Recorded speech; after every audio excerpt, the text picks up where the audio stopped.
Hey guys, welcome back to my channel. Happy New Year, it's 2019. I decided to do a Q&A video because I surpassed 500 subscribers, and though that might not be a lot to you, for me it's a big deal. I created this YouTube channel just for fun. I want to create video content with my friends and just share my knowledge that I would learn throughout the year about film photography. And I just thought to myself that who knows, maybe someone can learn from what I'm learning. And so I just didn't expect this channel to grow as it did, and I met a lot of people through it. So I'm going to answer these questions, and then it's up to you if you want to watch or just fast forward and see if you won. But yeah, just stay tuned and keep watching. Something that you can't find about me on Google: I feel like I am an open book and I share a lot of things about myself online. And maybe one thing that someone might not know might be the fact that I used to perform and play guitar and did open mics when I was in high school. I don't think anyone knows that, and that's not on Google. 3 things I could think of are: 1, a mood board; 2, a call sheet; 3, an assistant.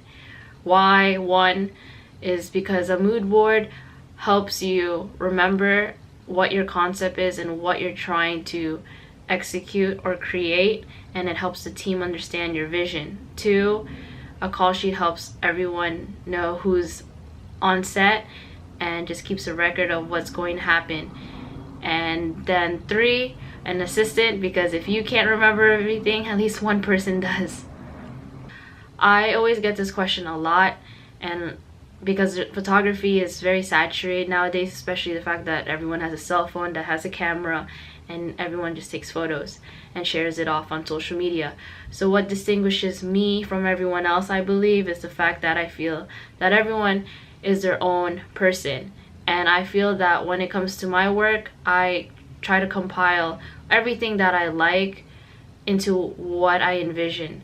I never just see something on in a magazine or on a website or someone's Instagram and I'm just I want to copy the exact thing. I feel that I always want to put different elements and merge it into one, so it's unique and it's never going to be the same thing. I've always been somebody who enjoys looking at people, not in a stalker way. I felt that I always respected people who could photograph landscapes or animals or things that are just not human beings. But for me, there's just something about the human body that's interesting. Though I don't like photographing nudity, I'll put it out there, I just really like photographing people and their emotions and feelings and movement.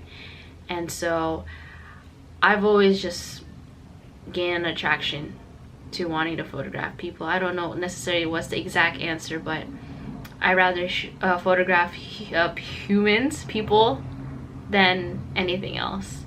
I think other things that are boring to me, they don't appeal to me as looking at a person. The last photograph, hopefully, that I would ever take would be somebody that I care about or love. I don't want to put a name. I just feel that that would be hopefully the one last photograph that I am able to take. Next question is, so my friend Jasmine asked me, I believe, 4 questions. Let's do this.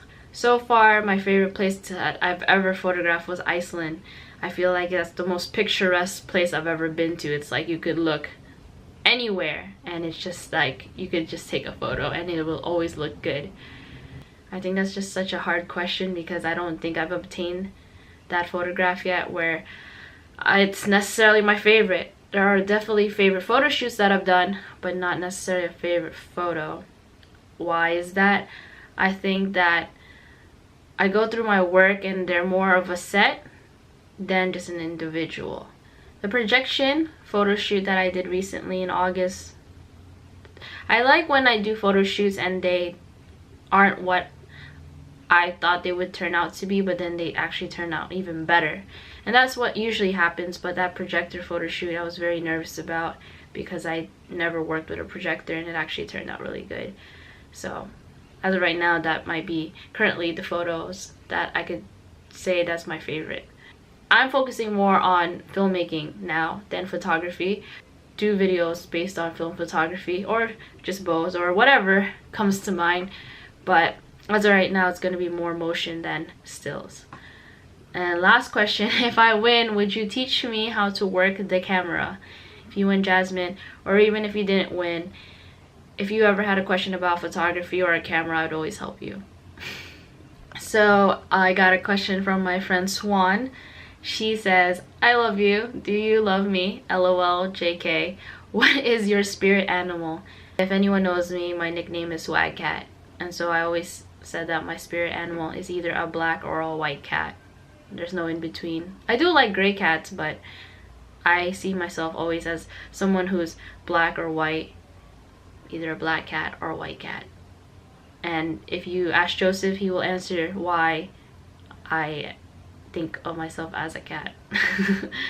My ideal camera one day to obtain is my Mamiya, as if I have it already, is a Mamiya 7 II. I love the RZ67 also. I like the Hasselblad 500 cm medium format. I mean, the Mamiya 7 is a rangefinder, but I like square formatted medium format cameras. That's always my go-to. I don't want to necessarily pick a certain camera, but that's the format that I love the most. Next question. I feel that a defining moment in my career so far would probably be when I land a cover of a magazine. For sure, I still love seeing my work on print compared to web. And I think a defining moment for me in general is when my mom looks at my work and she's really proud and wants to share it with everyone. It's like you could do so much work and get all the praise from all these other people that admire what you do, but I really respect my mom's opinion, and she is somebody, typical Asian mom, not always happy or satisfied with the knowledge of knowing I am a freelance photographer, but when she sees what I've accomplished and is proud, makes me happy. Feels like that's a defining moment. I think anybody who still photographs with film gets this question a lot. So I'll admit, I got into analog film when I learned about it in school and college, and I just had to learn it for class. Once I got through the semester, I was over it. I didn't really do much with it, and then 6 years later, here I am now really pursuing film photography.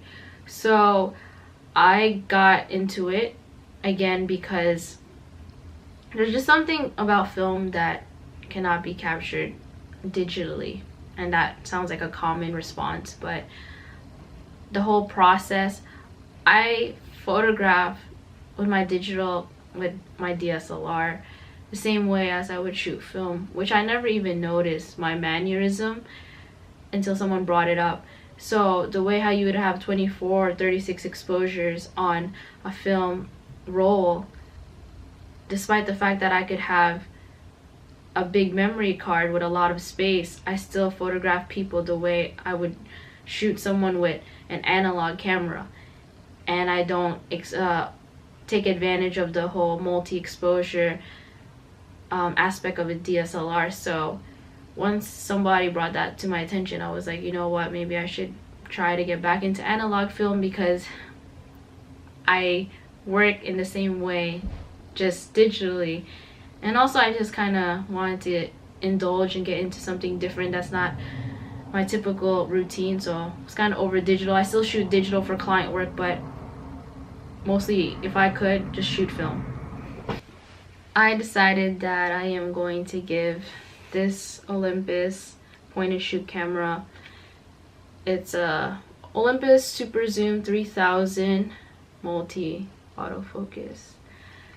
I am going to also give rolls of film with it, and I think it's always good to have a point and shoot camera, despite the fact that I explained that I really enjoy photographing with a medium format camera.